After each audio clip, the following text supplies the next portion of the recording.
Hi, welcome to Shelf Starters. We're back again. Did you miss us? We took a week off. It was a bit of a break, but we Had a had bit of a break. reading, lot of reading to do. Very busy. Yes, and we did get to eventually our next section of the Canterbury Tales. So today we are talking about groups. What are the groups called? This is Group C, C and C, D, and E. Yes. Today. That's right. All right. So where should we begin? Should we begin from the beginning? Yes. Well, I think we should explain who is in Group C. We've got the physician. We've got the physician, the pardoner, the wife of Bath. Yes. The friar, the summoner, the clerk, and the merchant. That's right. That's right. Quite a few tales. Yes, but a few of them the largest are kind of dependent upon each other, aren't they? They're like they're kind of in conversation with each other.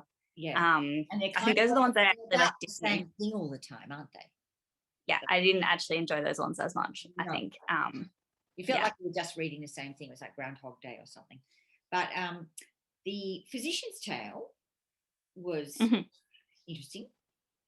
Bit sad. Well, because what we've got now is each of them they've each got a theme, haven't they? And the themes are always to do with women. Yeah, almost always. Yeah, in fact, like it's always about what they're looking for or what women need to be, or So this is about virtuousness, wasn't it? Virginia, the virtuous daughter. Yeah.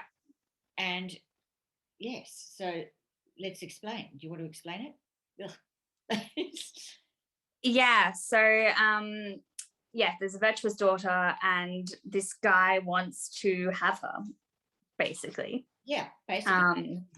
Yes.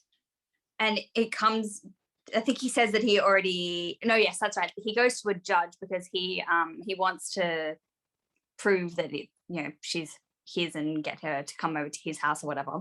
Yeah. He's the daughter of a knight.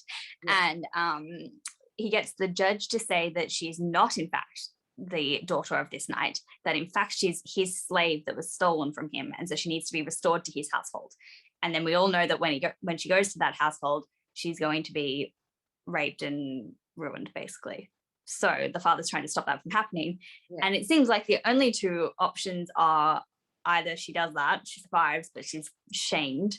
Yes. Or she dies. Yes. And so what do they choose? Death. Yeah. So then her father cuts her head off. Yeah. Lovely. But I love it. I mean, the description when the judge sees the girl. I'll have that girl whether I sink or swim.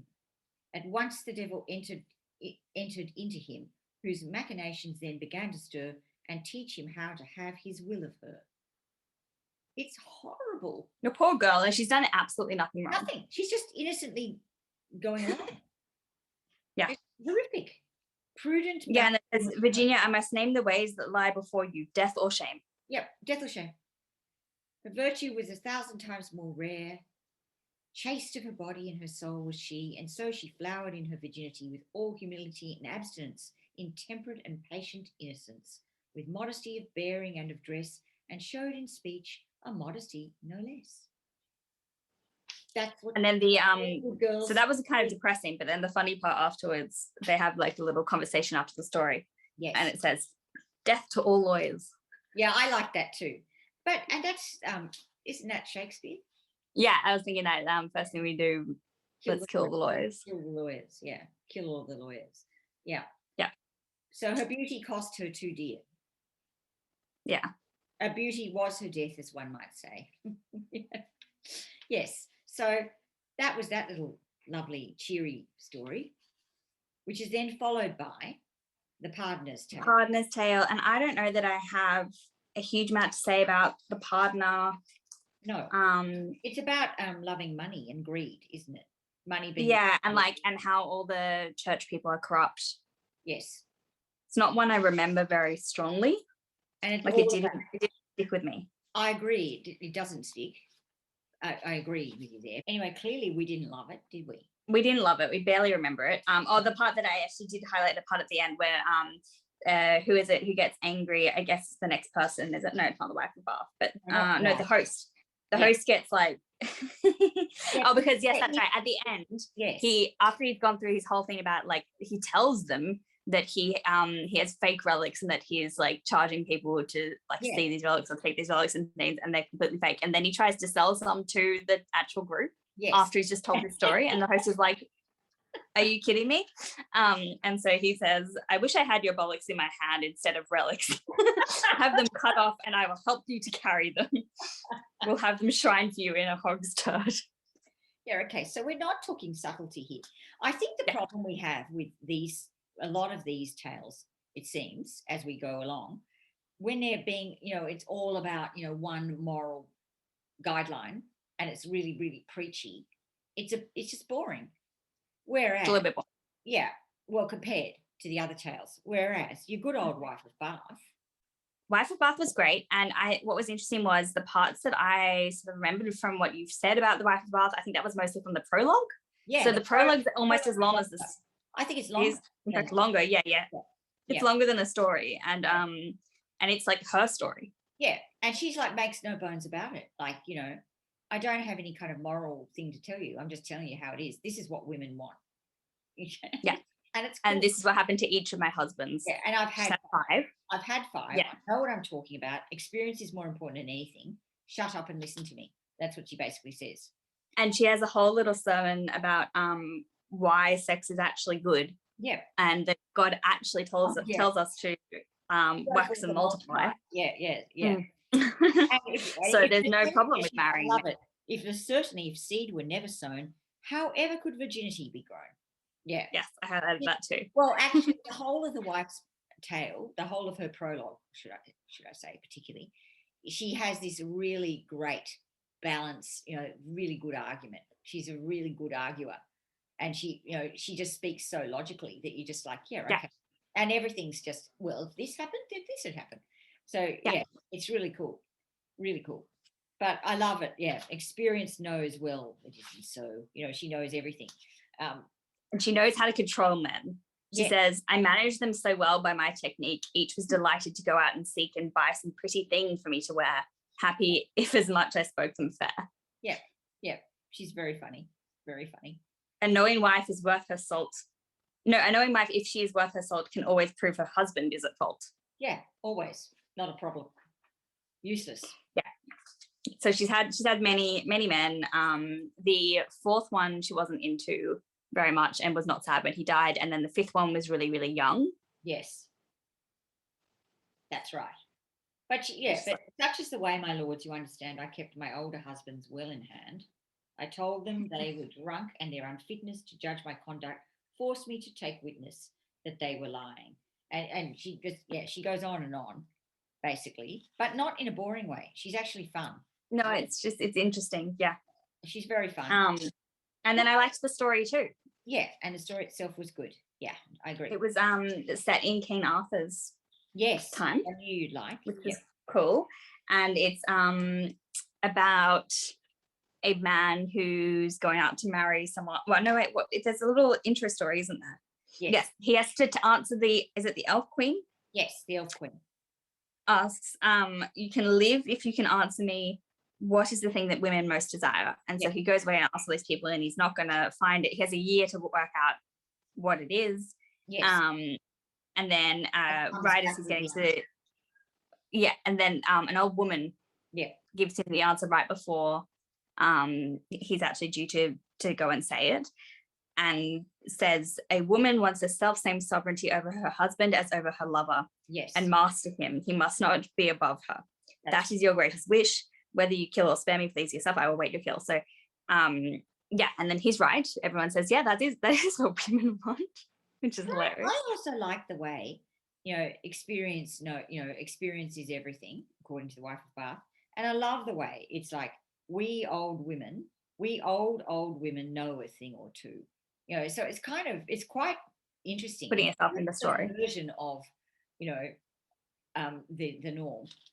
Old women, unattractive women past their prime, totally know what they're talking about, and listen now and respect. It's really good. So then he gets to live, but the old woman says, now I've given you the answer. Yes. The deal is you have to marry me. And then he's devastated because she's old and ugly.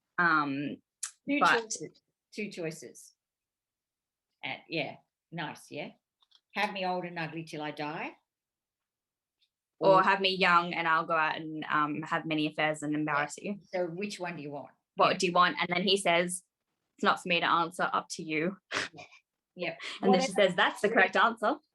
Yep. Whatever pleases you suffices me. And then she says, all right, good one. In that case, you shall find me both, that is, both fair and faithful as a wife.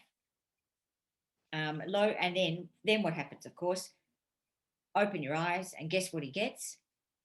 He gets a beautiful wife. He was young and lovely, rich in charm. In ecstasy, he caught her in his arms. His heart went bathing in a bath of blisses and melted to 100,000 kisses. And she responded in the fullest measure, which I like, with all that she could delight or give him pleasure. So it's got a happy ending also. Yeah. So yeah. Yeah, so happy ending after. It's kind of weird though. Like I kind of wish it didn't, because it sort of undermines a little bit like the story that we were just trying to say, like that it's all about the wisdom and the and then it's like, but we still want young people. Yeah. It still goes with the well, he had to be rewarded for the right thing, and she made that. I like this little summary as well from the wife of Bath. May Christ Jesus send us husbands meek and young and fresh in bed, and grace to overbid them when we wed. So we want young and fresh husbands, and we want to be able to control them, please. That's what we like. But I like it, the original What Women Want. It's good. It's good. Yeah, which is like that film that was in that really crappy, like either early 2000s or late 90s film. It's a terrible film, but horrible film, but that was in my head the entire time. I was laughing my head off. Yeah. And then we get, after that, we get the Friar and the Summoner. And they're also two more that I like barely remember and wasn't that into. They're actually both just competing, like they go together and that's when they're in like conversation with each other and they're interrupting each other all the time and arguing. So they're being really rude about one another and about one another's professions. And that's the sole purpose of their tale. The Friar's tale is about a church official who spies on people, to the people who live in the parish, and then blackmails them. That's his story. So, it's not about not that exciting. Yeah. So that's the Friar's tale, and then the other one, the Summoner, is all about setting up the friar to look like an idiot. And so this is all about paradoxes. It's just, I thought it was really stupid, this one, the Summoner's Tale. It didn't work at all. It was just a bunch of paradoxes, and it didn't go anywhere. It actually I think that was the problem. It like lost me. And it was long. It didn't go anywhere.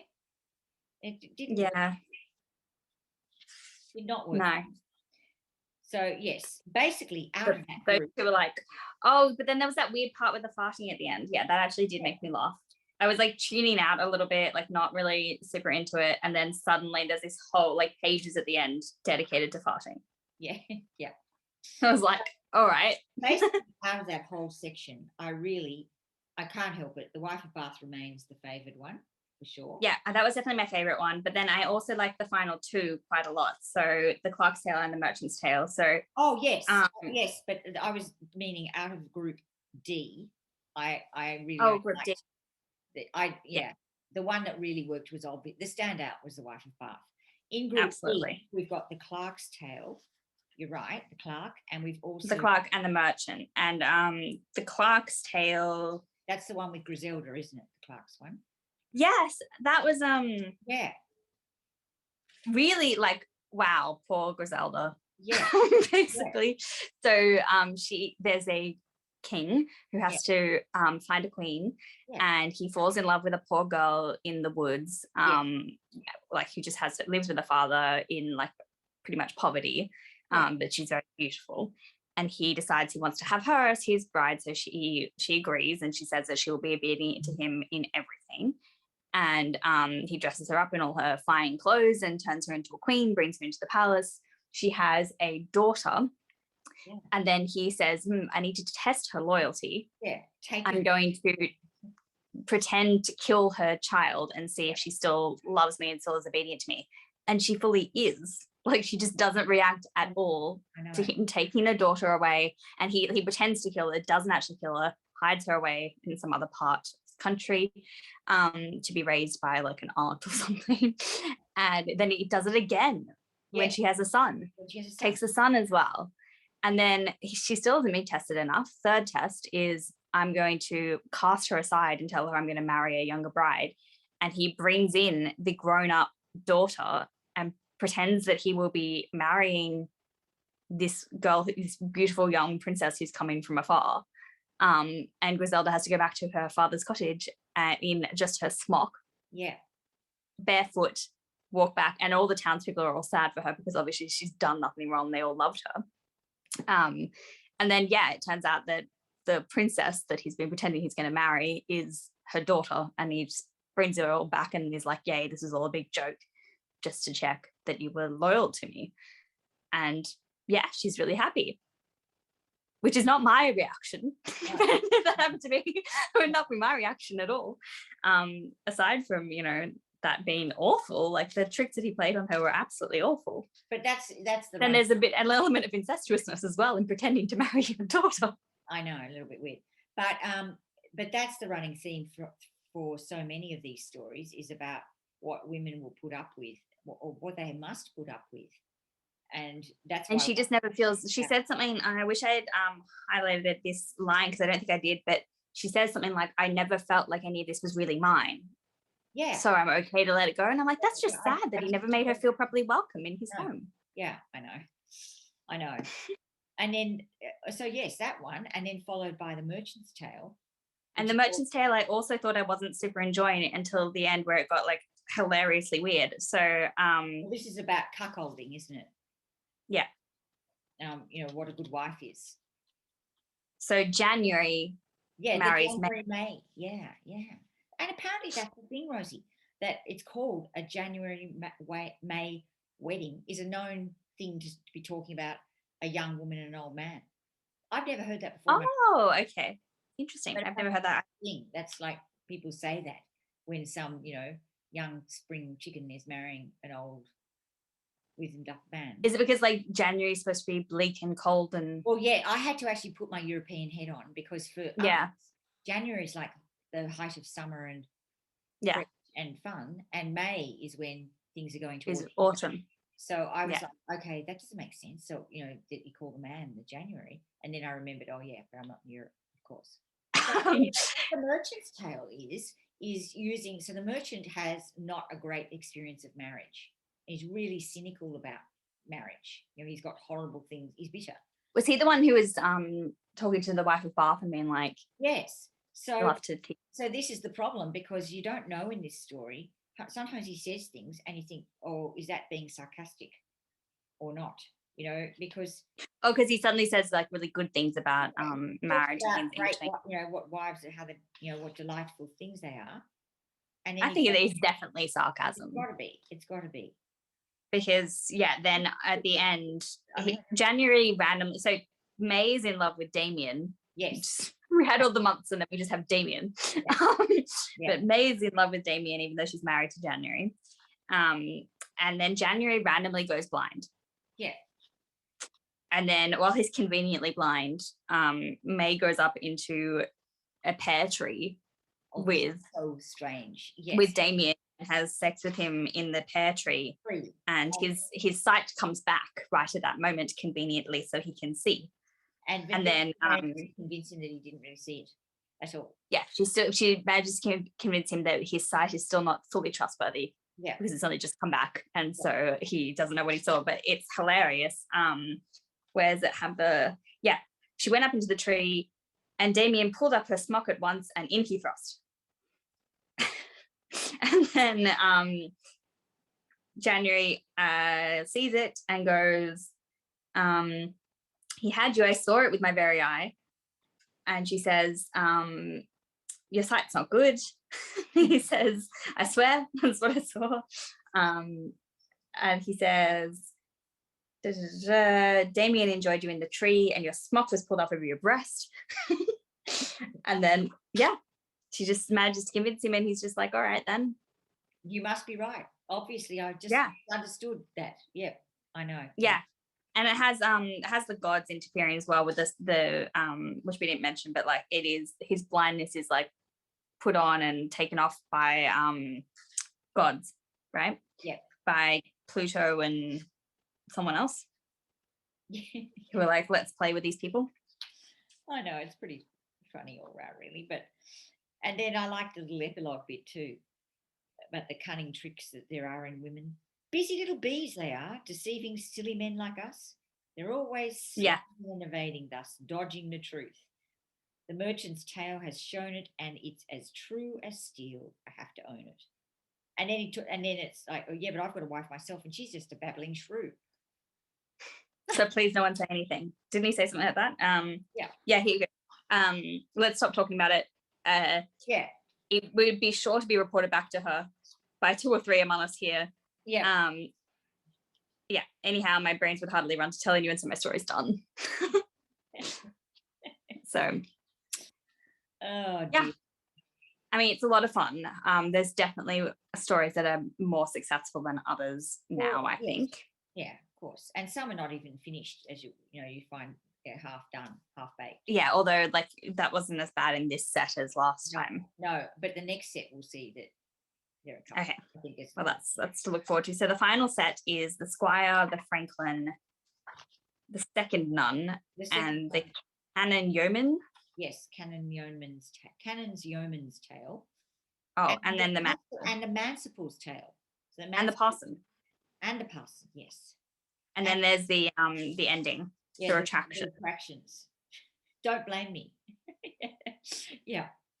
So yeah, it's interesting, isn't it? So, I mean, look, of course, so many stories, so many different characters, but I do think it's really interesting that he achieves so many variations in terms of the voices, and some. Yeah, and they all do sound different. Like that is like a different person. Yes, and some are obviously more successful and better storytellers than others. Yeah, it's kind of fitting. And I mean, it's pretty extraordinary, really, when you think about it. It's quite amazing that anyone could put all that together. But yeah, so absolutely. I'm glad we're reading the whole thing and not. And we're almost done, and I can't believe it. I know, that was easy and quick. But then we do have his other poems and stuff, so that's nice as well. But like, yeah, all my life been wanting to read the Canterbury Tales, and we're almost at the end. Well, I can't believe I've always just kind of acted as though the Canterbury Tales equaled one tale. Yeah, it's the wife of Buff. That's it. That one. Yeah. So it's been good to actually see. And what's great for us is having to even look up what these roles are, because I think that might be why I get confused though, like why some of those more religious stories where they're like making fun of the clergy or whatever, and like the corruption in the church and stuff, why that goes over my head a little bit, because I don't know the difference between all those different roles very well. I have to keep looking at all, like, researching a bit to find out, all right, I didn't even know what a manciple was. No, I don't. I'll be looking that one up. Yeah, you have to look that up. It makes sense when you look it up. You go, oh yeah, of course. But yeah, I will look them all up before I actually read the stories, I think. And anyway, it helps set the whole scene. You get it then. So that's what I do. You know what's funny is when I hear the Franklin's tale, I think of Franklin the little turtle. So do I. Yes, so do I. We have to put up a picture of it, but Mum used to read me a picture book that was about Franklin and his Brussels sprouts. And he used to hide his Brussels sprouts in a little napkin because he didn't want to eat them. You'd hate them, yeah. I'll put a photo of it. This is the Franklin's tale. Yeah, there were a series of those, I think. Yeah, there were lots of them, but I remember the Brussels sprouts one the most. And I think there was one about going to school. Yeah, I think. And like being scared of school or something, but yeah. But the Brussels sprouts one's the one I remember. Rosie, so that's funny. I was thinking of that. Yeah, too funny. That's what I think of when I think of Franklin. Anyway, yeah, it's been fun, and we're getting back on track now. So we're a week behind on our schedule, but I'm sure that's fine for everyone. More time to read, so yeah, we will still be on track to finish everything by the end of the year, because we wrapped up in November, I think. So we're still good. Oh yes, and let's hope I'm not still in lockdown then. Anyway, let us know what you think. Do you have a favorite from that little selection that was groups C, D, and E? Let us know. Yeah. And yeah, we're great to hear from you. Thanks everyone for watching, and see you again for the final Canterbury Tales installment next week. Final Chaucer, yes. Yeah. All right. Bye. Bye.